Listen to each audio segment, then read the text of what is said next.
Hi, Tobe. Hello. Hi, Jill. Tobe, I expected to be greeted with choo choo, like you shooting webs at me or something. Well, I could be doing this from a studio in the hospital. You don't know. I haven't shown my left arm yet. There could be an IV going off camera, Woo. of a nice dose of vancomycin to be exact. But I am back home, and it's been a wild ride, Jill. You've kind of caught up on a little bit of what's happened here in my world. You were on a trip. I was on a medical trip. We were both tripping. We both had experiences, things that I don't want to ever repeat. But just to explain a little bit about what happened last week when we were doing an interview. I don't know if it was pre-recorded or if it was live. I think it was No, it was live. live. Yeah, It because was our live stream last it Thursday when was I was in last week's Atlanta. live stream, and I felt this extra urge to triple check what appeared to be a spider bite, and ended up in the ER getting that checked out after the live stream. And when I did that, I found out shortly. Uh, when you're in ER, nothing's short. So within about 2.5 hours, that I had gone into full staph infection, which is like I didn't know I knew how serious staph infection could be. I just didn't know how long down the road I was with that. And so I was immediately admitted, hooked up, got MRIs, the whole bit over what appeared to be a puncture wound of some kind. And yeah, it was close call. By the end of it, they're just like, yeah, like 5 days. I don't know if we could have saved you or your leg. Oh, geez. And Tobe. so that was a pretty wild thing to hear, right? Like you're not expecting that from anything, but just be careful about any kind of little open portal of entry to where an infection can happen. In this case, on my calf, a little tiny, something happened. What do you think So- it was? Do you think you speculated it was brown recluse? Well, that's all I can. Yeah, right. Because what else would have bit me that would make sense for the way it looked at first? And given the fact that I'm in the woods all the time and working, with wood, and now we have a fireplace that we're running, there's just a lot of options for something to get a hold of you. But I noticed it on the previous podcast when we were talking to Ira. It was Yeah. actually me just kind of reaching down mid roll, and I was like, "Oh, something's wrong with my leg."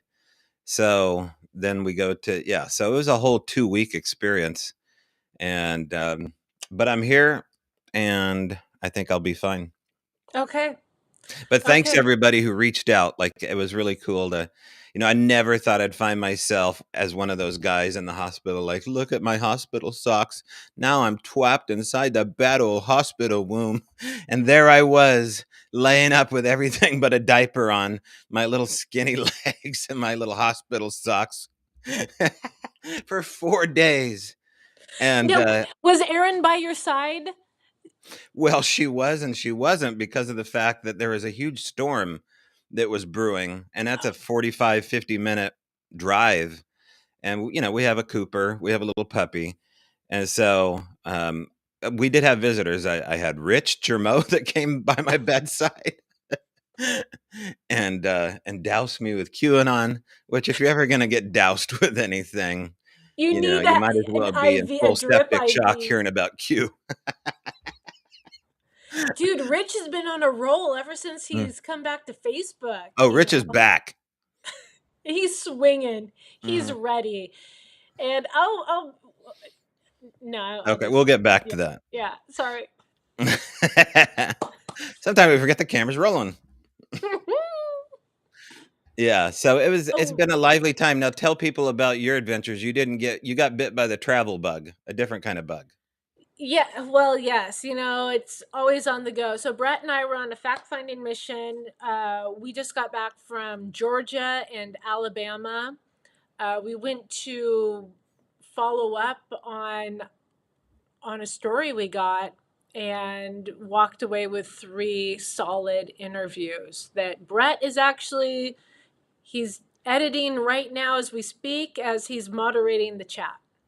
Um, And I'll tell you what, I can't wait for these videos to come out. A lot of stuff going on. I wish you and Mike could have made it. So these are going to be YouTube. These aren't going to be. Are these going to be YouTube hits? Okay. Yeah. All Yeah. right. Yeah, I mean, here's the thing we struggle with is we'll meet someone, we'll do an interview, and yeah, hypothetically, a flash of beauty style, we could sit on it and work it into a bigger project, but it's this urgency and this need to share information Right. that I think it trumps the I mean, it's give and take. But We can people want content on YouTube, and now you got to get it. I mean, this is the time to do it. They want it. You can't necessarily wait for the documentary, and now you're getting fresh Look, new. we've got enough Yeah. documentaries in the works that, and we have enough interviews coming in. But yeah, seriously, it feels like kind of Lucy in the Chocolate Factory, just like we can't keep Right. up. But no, we some great stuff, and there's great hospitality, great food, great people, good weather. Surprisingly, we didn't know what to expect. So Mhm. yeah, but so we were in Atlanta. Then we made the journey west to Alabama. We're kind of in the Birmingham ish area. Went a little bit north and then circled back. Yeah. And there's never enough time. I watch your little updates where you have your Indiana Jones line going through the maps there. I'm like, oh, she's here now. Yeah, that's exactly how it is. Indiana Jane. Oh, but we buried the lead here. We have to talk real quick about your ensemble tonight. This glorious monstrosity that you're wearing. It's our So Christmas show. technically, Merry Christmas, people. this is our Christmas show. Yes. Yeah. So let me, Tobe, can you sing like Blah, blah, Hark blah, the blah, blah. Herald? Can you do a Christmas song as I reveal what I'm wearing? Okay, here we go. Melekiliki Maka is Hawaii's way on a bright Hawaiian Christmas day. That's the island greeting that they send to you, where the land where palm trees sway. There we know that Christmas will be green and bright. So yes, this is my I don't know, maybe I'm being called to create a new Christmas classic children's story about the Christmas llamas. Or a children's story or something. Oh no, this would be like an adult, Hmm. like, Oh, really? Okay. erotic thriller There novel. we go. The kind you find at like the grocery checkout line. Like, oh my god, these llamas are crazy and they love Christmas We'll workshop and so this much later. more. Yeah, Yeah. we'll work on that one. But so basically what happened, I was just about an hour and a half ago. I was a guest on the Blondes and Booze channel, and Hallelujah. I didn't know that existed, but hallelujah. Go, baby. and now listen to me. I wanted to. I was like, oh, what am I gonna wear? And I told Brett because he was out running errands. I was like, will you pick up a shirt for me, like something kind of nice, because I've kind of cycled through all my live streaming, podcasty type things, and he's like, I got something for you. And and I was like, do not buy me some dumb Christmas sweater. And he's like, oh, you'll see what you get. And he shows up and he gets me the sparkly llama Christmas tree combo. And he's like, you're gonna wear it for the live stream, right? And I was like, well, no, this was for when I was on the other show. And he's like, oh, well, don't wear Oh, that on the other show. And I was like, nope, I'm banned. double. Wow. I messaged Krista and I'm like, so is this a holiday show? And Oh, yeah. she's like, yeah, I'm wearing a holiday top. I'm like, Definitely okay. is. So so we made it a Christmas show and I'm just here to share it with everyone. I think it's rad. I think it's super rad. I'm just writing down things real quick here, Jill. Oh, okay. I like the little random. I love the fact that you pull it off with a sense of festiveness. I love the little tiny bling. I don't. All I have is a my workout sweater here. So next, I don't know. I mean, are we going to have a Christmas episode? Technically, is that happening next week? Well, Brett's editing as fast as he can. Okay, so it may happen. Like I We'll don't have know something. I mean, what day Ira's is the 25th. Is a what day? Wednesday. Okay, so the 26th is a possibility. Well, yeah, we'll have our live stream, Yeah. but we'll have something out Mm, for Christmas. We'll have a little Christmas gift for everyone. But okay. yeah, Ira's video is available for members right now. It will go public tomorrow. Yes. And the same thing with Simeon Hines' podcast. It's Oh available yes. now for members. It will drop to the public tomorrow. And I didn't have a chance to watch it, so we had a little bit of a snafu at the end. There was some Oh, technical. so It was the drones, right? It was totally the drones. yeah, so there's some weird light anomalies in both Simeon's videos that we've done with him that are live, right? Like we see, I don't think they're just dust orbs because I don't see them happening in any other live stream that we've done. And No, the that was dog weird. reacted to something in the hotel room. And you saw what, were coming in from the background to the foreground in the camera, behind him, in front of him, and it looked like dust, right? Okay, maybe it's a dusty hotel room, and then enters the last 5 minutes this very obvious deep voice, like a reverb voice in the background, which was mimicking, copying what I said, what Simeon said, not so much what you said. So I did have to go in and cut that out and re-interview Simeon, who was on a road trip to New Jersey. And so we do talk about the drones because he's like boots on the ground, right? Like he's there visiting classmates, taking care of family issues, familiar with the area, going to New York.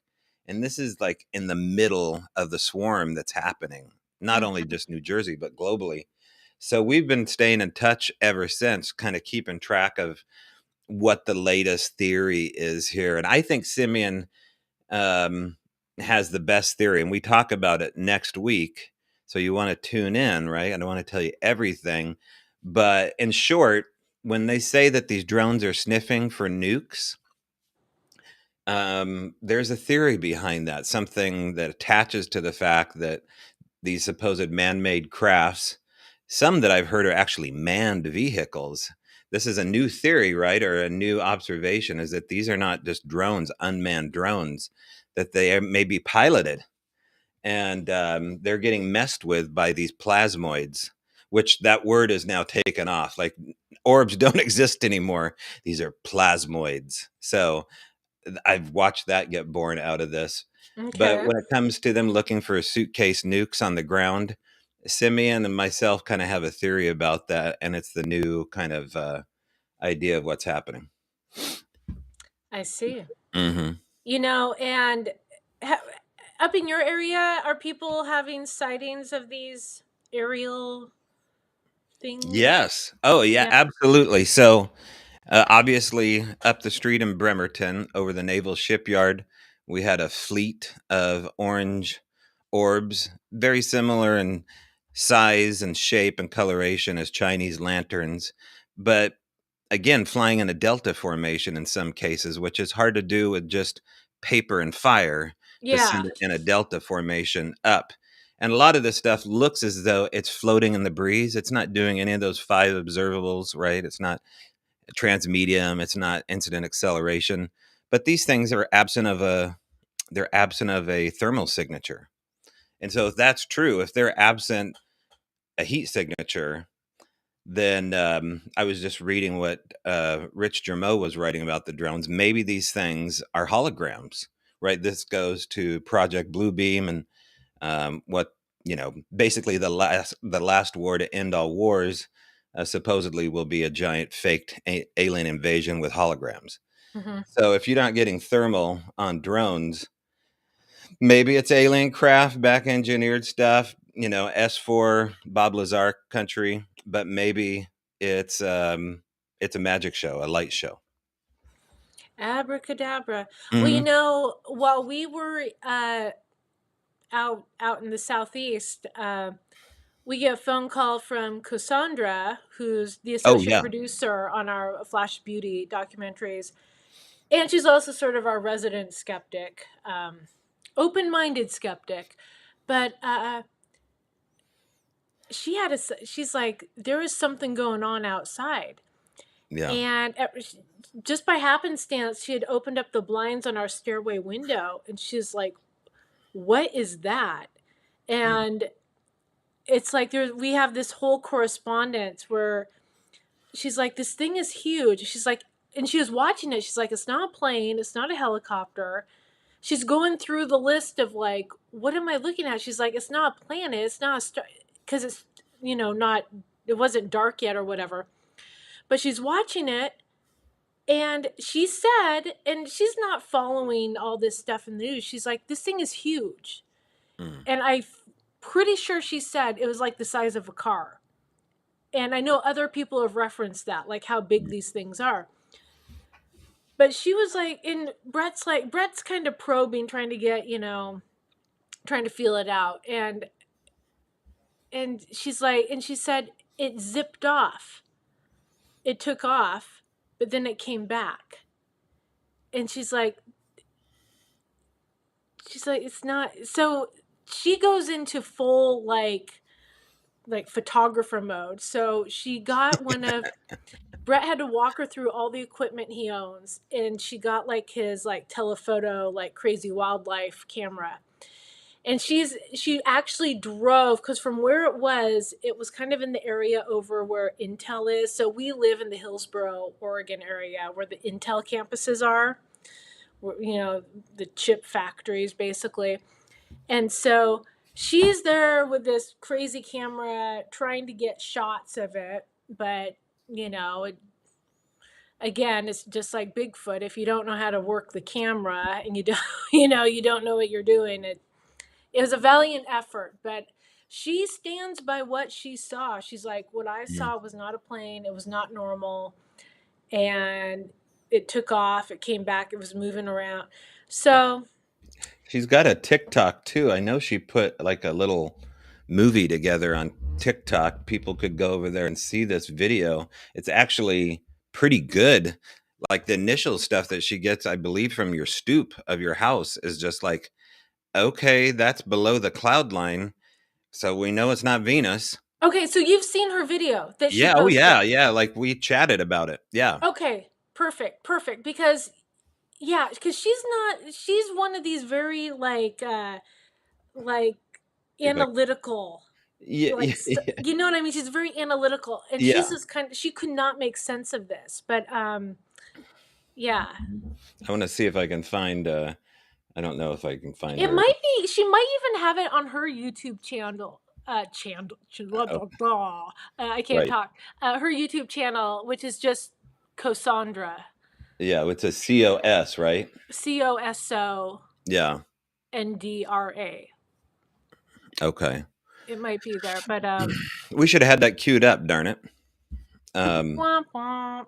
yeah. Well, Maybe Brett can drop that in the chat or something, like a link to her yeah, channel. because it stands alone as really interesting video evidences of a mystery, a UAP UFO, and it fits into the parameter of these plasmoids, right? This disco ball gaseous star just floating in the sky over cities, not just out in the middle of nowhere. They were over Wright Patterson Air Force Base, and they shut down Wright Pat yesterday. That's not Oh, getting talked about by old Kirby at the Pentagon. And the fact that the Pentagon right now is in such CYA mode that this is apparently unsolvable, it's crazy.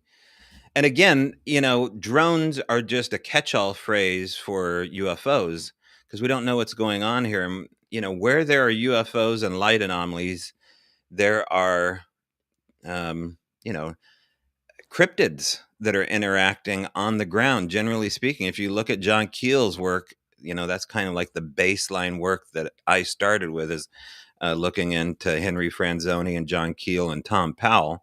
And they're all saying the same thing. It's all connected. And where there are UFOs, there you will find these other cryptids. And in the case of the Americas, Bigfoot. Are people reporting an uptick in cryptid activity or anything on the ground with all this stuff going on in the sky? Have you heard anything? Well, it's been an uptick in apers in the community talking about it, that look into Matt Moneymaker just posted actually about 5 minutes ago on the subject matter, and we know that he's brought up a lot of new approaches to Bigfoot research. And so this is the way moving forward. We've harped on this again here, but the previous apers now are looking into this subject matter and finding a way to bring up these more fringe topics into their everyday, social media and conferences. It's almost like they never had a different approach. And so I chimed in a little bit there, give Simeon Hines some credit for some of his theories on the stuff. Because really, without people like Simeon vouching for the reality of special access programs and compartmentalized science, we'd have no idea unless, we had 25 years of research or whatever he has, that this stuff even existed, because it's largely just been conjecture. Bigfoot is still the butt of all jokes, and UFOs somehow have been elevated in their status because the government is now blessing them. I don't know if that day will ever come for Bigfoot. Do you think it will? Um, Give it another 10 to 20 years, maybe. Hmm. But it's interesting what you said, like the Pentagon in CYA mode. Hmm. Uh, you know, I'd like to think that my tax dollars could, along with everyone else's, could help produce some better answers than what we're getting. So, It's not possible. They say it's not possible that, and oh, by the way, they know what they are, that they're all civilians, but it's not possible to figure out what they are. So they have two different contradicting statements. We don't know what they are. They're not dangerous, but we know that they're airplanes and, commercial grade suburban sized craft flying at 500 feet in some cases. And now they're being deactivated by these plasmoids, right? Like if you find some of the new footage, you'll see what looks like an obvious strobing FAA lights, maybe on hmm both sides of the wing, approaching what looks like an orb in the sky. And the orb basically comes up to it and shuts it down, and you see a dropping drone. hmm, Yeah. okay. Well, maybe the government could send out a newsletter for Christmas in Oh, updated. there you go.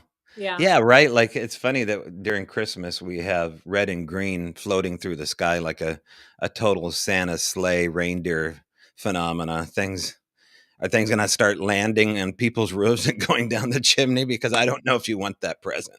Well, so wait. Okay, so Brett, I know you are in the chat right now moderating.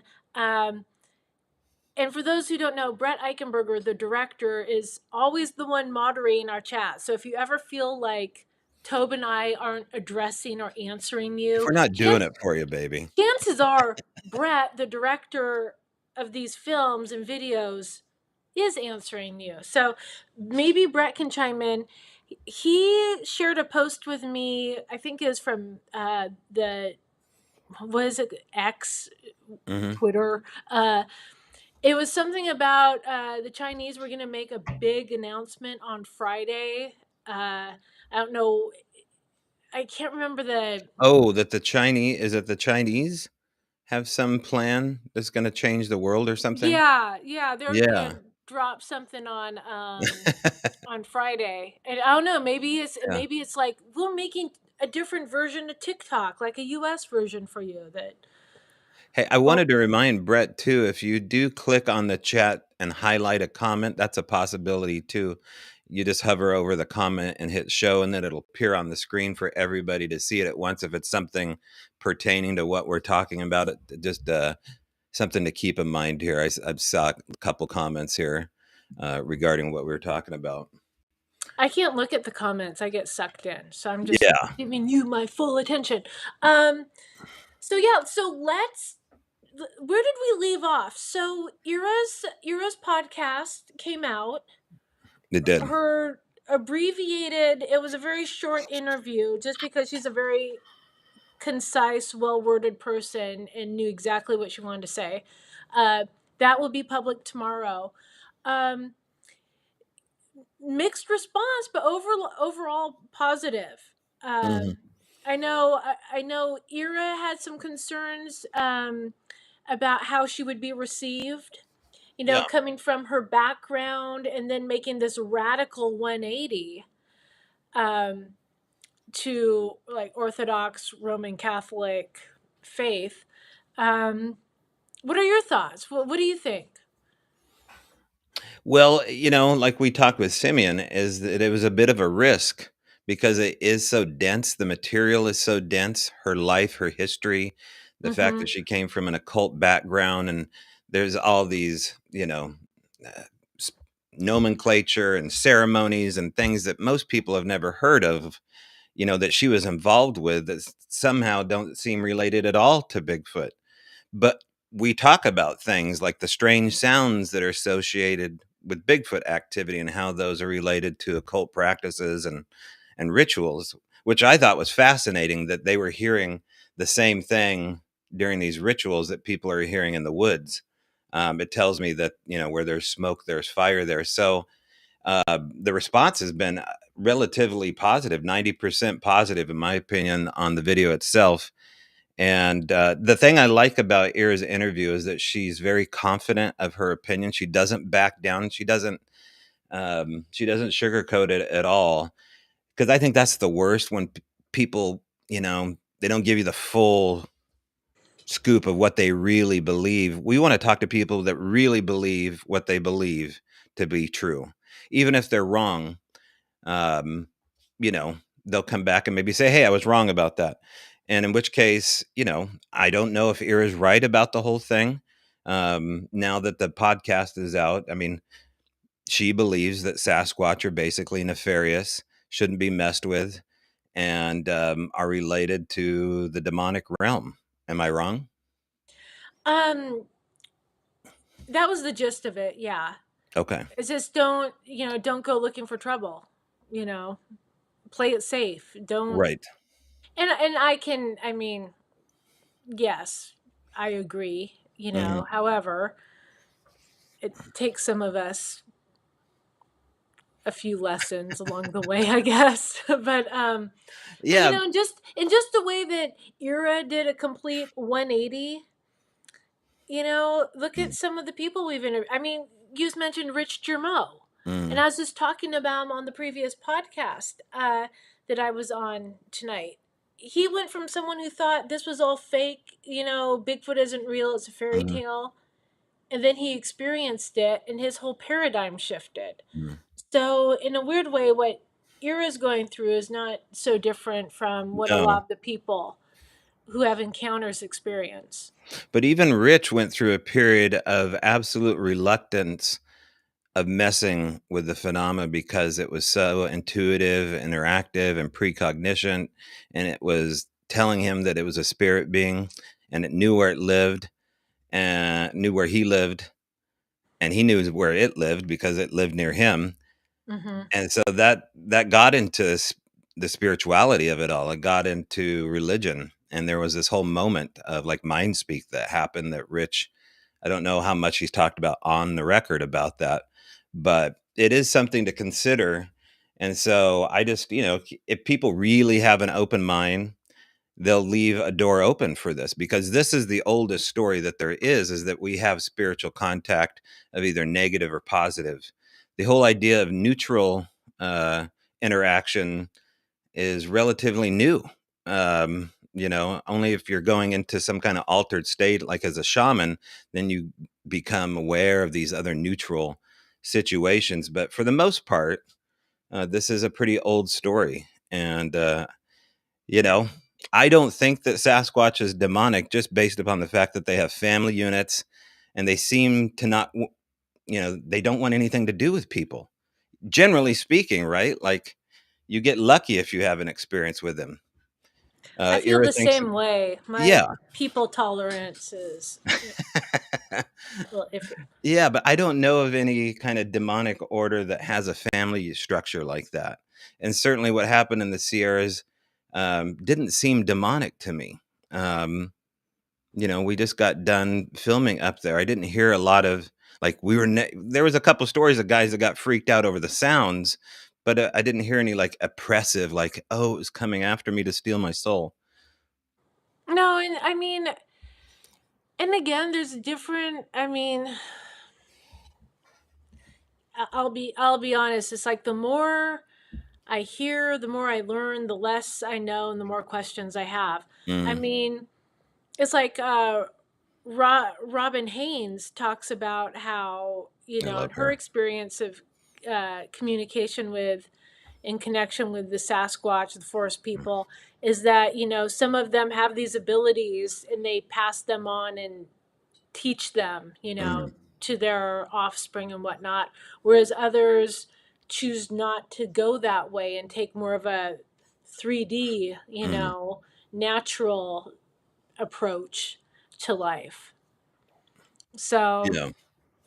I think part of the struggle for me is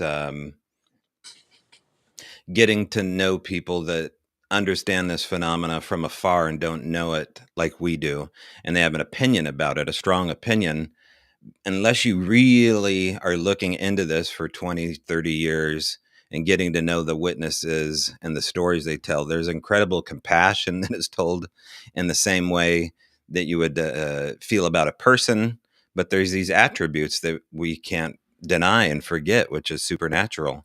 So, who ordains those powers? Is it just science?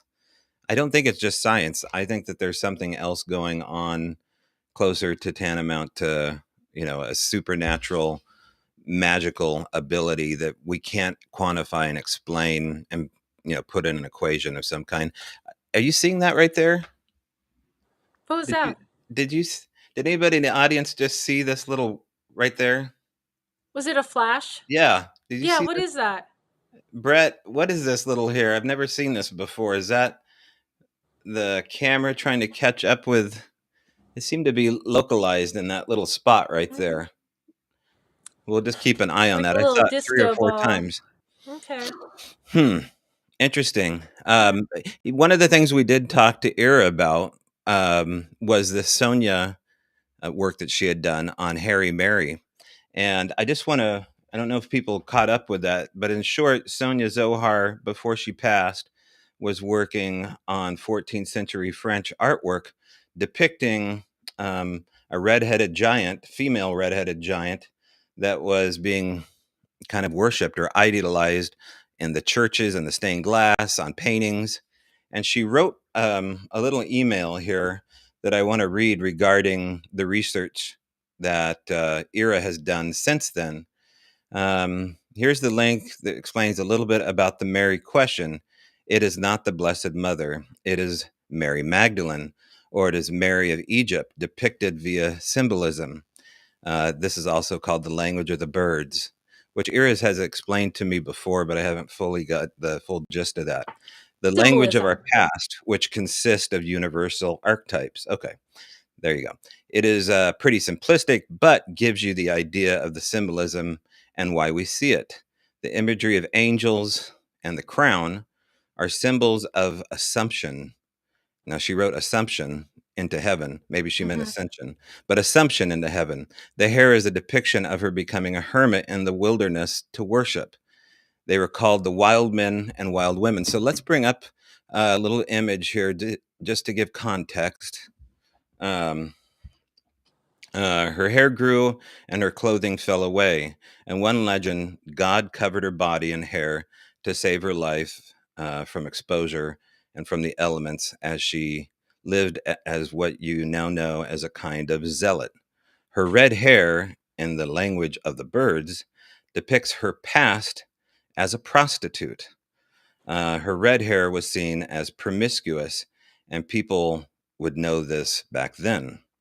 Red also is the color of passion, sacrifice, and, as I said, promiscuity. So she, if anybody doesn't know the story of Mary Magdalene, just look into Dan Brown and the Da Vinci Code, and you'll find out real quick what some uh, people believe is the story of Christ's hidden lineage. Right? This is the spin that Dan Brown gives on such things. But this one's really curious here, don't you think, Jill? Can you make that? Can you make it bigger? Let's see here. Sorry, audience. I'm like Is that shoving my better? face up to the camera. Hold on. Let me. I'm having lighting issues. Oh yeah, I guess so. Well, again, what it's showing is it's Well, it's showing interesting. Yeah. angelic realm around a red-headed giant female, and it is in one of those uncanny valleys, right? Like this, that term uncanny valley, I think, is a double meaning behind it, because all of these paranormal hotspots that I'm interested in are in these parabolic shaped, V shaped valleys, right? Possible river flowing through here, mountains in the background. But again and again, I don't know why it's in the letter B here, but if you look at that, it's like calligraphy of the letter B. It's a mystery within a mystery. So the point is, Jill, is that now that we've opened that can of worms, I'm getting messages and emails of people doing their own sleuthing. Um, and I got to give it up to a couple people in particular. I know uh, Alicia Pfeiffer, Allie Pfeiffer out of Cottage Grove is doing a lot of research on my behalf, not only in this phenomenon and other phenomena, but also Cindy Larrett did a lot of research on Harry Mary here. So thank you for doing that. Keep sending them this way, because eventually we'll get to some more interesting territory where we can discuss, why does this resemble a giant? That part still befuddles me, right? Like, she is a giant. She's not just covered in hair. Well, creative liberties, artist Okay. interpretation. I mean, It could be. I think they're super bizarre, and I think it's still up for debate. But her theory makes sense. I also want to bring up the fact that we had a meeting yesterday with a group of enthusiasts of the paranormal in the little town of Port Townsend, Washington. And I had a talk with a guy named Hoodoo Tall. I don't know if anybody's heard of Hoodoo. He goes by Hoodoo Tall. I think his real name is maybe cloaked in secrecy. I know his name, so we'll just call him Hoodoo Tall. And he lives in Sedona, Arizona, and he's kind of like me, right? Like, he's a junkie for the paranormal, right? Like, he's mainlining the paranormal supernatural and embedded in the Bradshaw Ranch, like moved there to study it full time. And he's getting all sorts of evidence of a paranormal power spot. We also have to kind of pay due to Ira Wolfnussen for the term power spot. She kind of brought all this terminology, power spot included, to the world of Bigfoot during her first lecture up here in Bremerton, Washington. But there's a track line, Jill, that a very mysterious track line that mm, Hoodoo Tall has been following outside of the Bradshaw Ranch, and dinosaurs keep coming up in Bigfoot areas here. Now, we don't have a scale object here to measure size, but I think if Hoodoo's footprint was there, it would probably be half the size of that. And I think he wears a size 13. Um, I don't know. What do you think about dinosaurs on Bigfoot property?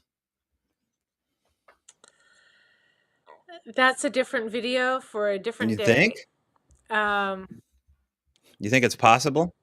we've we've have we had this Yeah. conversation Yeah, we privately? have. I just wanted to Yeah. see what Okay. you So you before you had that conversation, did you ever think that was possible? um anything's possible, I guess. I mean, the reports at Skinwalker Mhm. Ranch, the footprints they found down there, and some of the things that they've reported in the past. Like I said, the more I learn, the more questions I have. So From what I understand, there is a connection. Now, leave it at that. One of the other initial tracks that he found was this size. I think this is like a size 15, if I remember correctly. Again, no scale object in that one, and sometimes just single tracks left in place. But then there's these other kind of tracks that are indicative of kind of just like a circle. You know, uh, maybe this is something mundane, like a cow passing through. But maybe this is something like the Bradshaws full on talked about seeing a brontosaurus or something to that effect.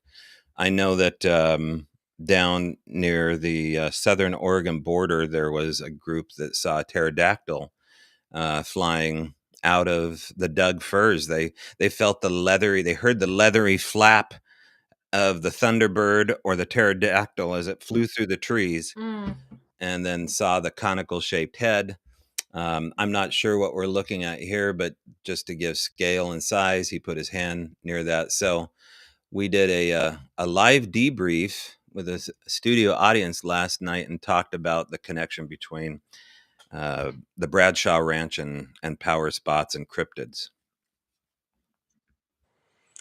And it's Sedona, correct? Where It this is is? outside of Sedona. It's actually been purchased by, I believe, the University of Arizona.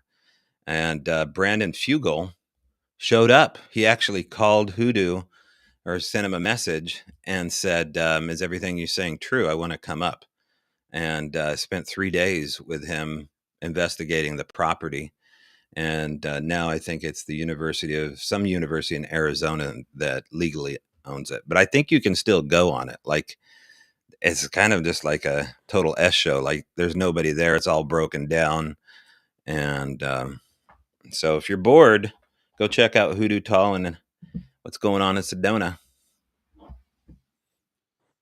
Well, and Sedona has always been known, it's like a energy area. I mean, I remember, gosh, back in the like Mm. early '90s, going out there when my older brother was doing the whole college, like looking at colleges and stuff. We went through like Nevada and all of Arizona. And I remember us stopping in Sedona, and I was like, please let the aliens take me now, get me out of here. So even back then, I mean, people were talking about it, and even obviously that was in the very close Right. past, but like before that. I didn't hear any So, Bigfoot stories when I was in Sedona. It was all about looking in the sky for action. Um, hmm. I don't know why we didn't go. Well, it was a short trip. I did forget a picture though. I got to show this picture here.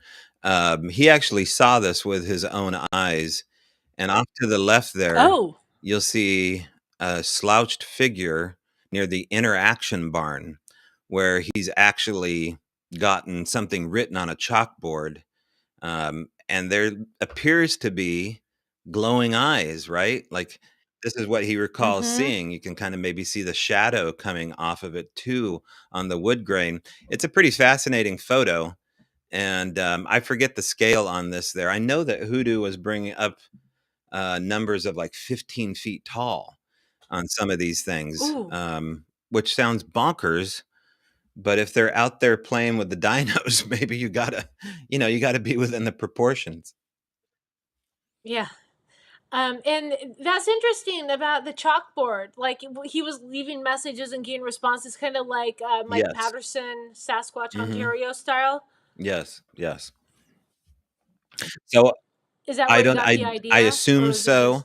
just Maybe he's talking yeah? to Mike Patterson, but he doesn't have any hydrocal or plaster. And I was like, dude, we got to get you a bag. So we'll see what happens. I have a standing invite to come out there with him. Maybe we should all go. Well, we can all hop in the car and I love Sedona. Like if make I it could make make. that work and be a snowbird hanging out, I wouldn't even need anything more than like a little tiny airstream. I love Sedona, especially this time of year. It's like 65, 70 degrees, blue sky, nobody there. Yeah. Oh yeah, no, that sign me up. Sounds good.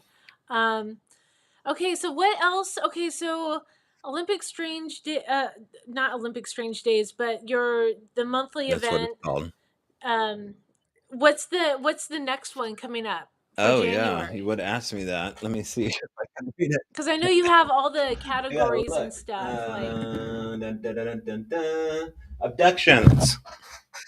Yeah. oh, So we'll have a couple of people that know a thing or two about abductions, including a gal that saw a mantid. Was actually at a camp spot and left the camp spot for a period of time. Came back to the camp spot. There was like a party that had ensued while she was gone near her, and people were running for their lives apparently from this mantid that had somehow infiltrated the camp. Mary Bethune will be our guest for that one, so that's in January. You won't want to miss that one. Yeah, okay, wild ride. sounds good. But that's not so off topic for like someone like James Zabiskie, right? Like we talk about Bigfoot in those terms of being related to these other periphery issues. And when we were at James' Mm-hmm. store there on the Columbia River Gorge, the storekeeper told us a mantid story on, you know, just matter of fact, like, yeah, this is Bigfoot country, Klickitat ape country, but also mantid country. Yeah, there's a lot going on up there. So he's got the whole kitchen sink. Well, so do you. You've got, yes. I do. I do. You guys, as a matter of fact, so I gotta shift gears into last minute holiday, like Christmas Ooh. shopping. You see these awesome little acrylic lights that Doug Morrison made these. He is a Bigfoot researcher out here in Oregon, and he's been making these for people, and he did one for us. I think it's pretty cool. Not Well, mine. we like supporting. Oh, very. Look at your crystal ball. Light that thing up. Um, we like supporting, you know, our peers, and so look at this. Da da da It's a da. beautiful, You yeah. too. You too can have It's one of it's so these. QFC right now. I love it. Oh, and let me tell you about all the attributes of this. Blah blah blah. No, they're pretty cool. And it's like when I was just on the other show. Someone commented on it on the light, and I was like, "Look, here's the beauty of this. If you're into Bigfoot and Sasquatch, and regardless if you're in the academic flesh and blood camp, or if you're like Harold and Cody Orange Cube flying off across the Brambleberries camp. This is a very neutral Sasquatch design that it kind of meets you where you are and what your experience level is. It changes colors. So hit me up, talk to Brett in the chat if you want one, Oh, because otherwise I'll be taking them to Squatch Fest next month in Longview.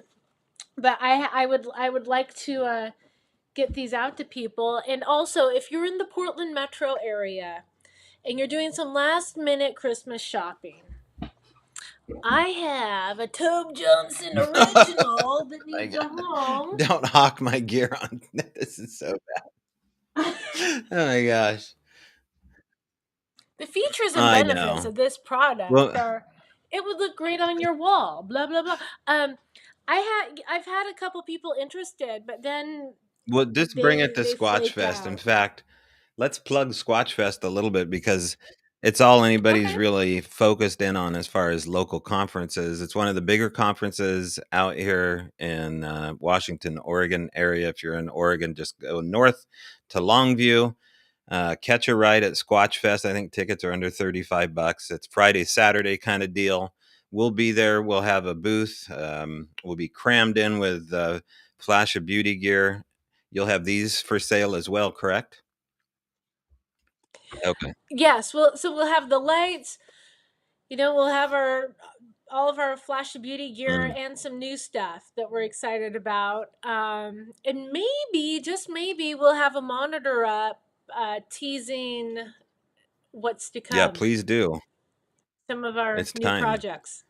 And the Woodwatcher season, it was interrupted briefly by my hospital stay, but it's fully on right now. And so if you want to pick up a wood carving known as a Woodwatcher by myself, I'll have 15 or something like that on hand. And I'm trying to get another replica to raffle off of a Sasquatch head, of the Biggie head, because we did a raffle and it worked out great. People loved doing it, and we had a drawing at the end of the day, and you could walk home with a life-size Sasquatch head. I don't know what your wife's going to say about it, but the heck with her. You got a man cave for a reason. Stick something cool in it. And so Man cave? What? Put it right over the bed. Hang it on the wall right over the bed nothing so that's says the we're first going to get thing she frisky tonight like sees. a Sasquatch head staring down at you 24/7. Yes, that's where to put it. Hey, ladies. Sarah, what else? And then not too far out, and honestly folks, we've been so busy. As soon as we get through the holidays, we're going to be hitting it hard talking about Baker City, Oregon, March 14th through the 16th. We're having it's a intimate gathering of Sasquatch enthusiasts. Brett and I, Tobe, along with Angelique Benham from Legacy Discoveries, Ashley Stinnett, and Mm. James Shupsky will be joining us. It's going to be a shindig to Mm. remember. More details coming soon. Angelique has made a public post recently about her health. So I'll just mention, if you're a praying person, keep Angelique's health in your prayer chain. Lord knows it helped me. She's had some issues. She was actually checked in the ER the same day I was. So we want to keep her in our thoughts here, immediate thoughts. Yeah. Mm-hmm. Beyond that, what else is going on? Um. What do you have coming up? Like, let's see. Tomorrow I have another podcast on Spaced Out Radio. I had no idea. Like, the guy I just sold 3 Woodwatchers to as a Bigfooter on Spaced Out Radio. Um, Oh, Lee Lee. Strauss. Yeah. Yeah. And Yeah. so we met in Gig Harbor. And as I was like, I lived like 20 minutes down the road for 5 years, and you're a Bigfooter. I had no idea you even existed. And so you never know. We're everywhere. Fantastic. No, I can't think. I've just been rushing, trying to wrap up all my business by the end of day tomorrow, or like by 5 o'clock tomorrow, just so I can enjoy some holiday time.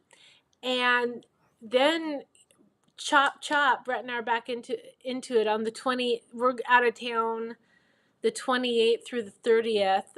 We'll report back Okay. with what we have, and then we've got Mm. stuff booked all January. So, whoo, 2025 is going to be one for the books.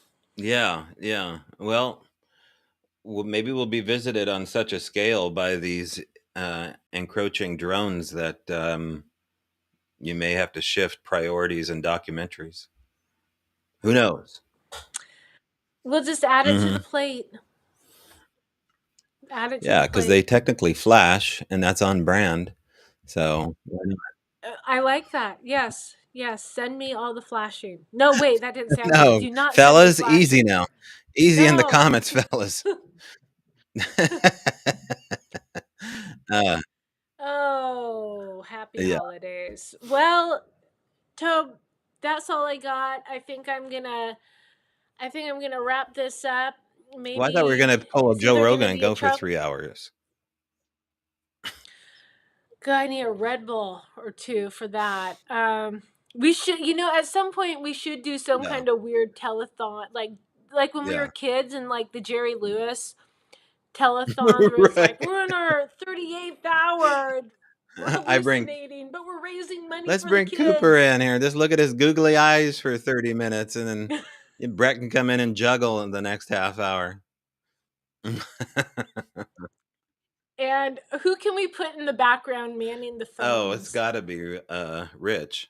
He's so good at customer service. It would be awesome. He actually is pretty good at customer service. Uh, yeah. Anyway, Ah, have a good night. I will see you next week. This interview drops tomorrow, right? With uh, yeah, 7 7 a.m. a.m. You get a double dose, you guys. So we wanted to set you up for the weekend. So Mhm. you'll have Ira and you'll have the Simeon podcast interview. And Brett's working on getting you something in time for Christmas. So, Yeah. Okay. That's it for me. Good seeing you. Catch up later. okay. Bye bye. Merry Christmas.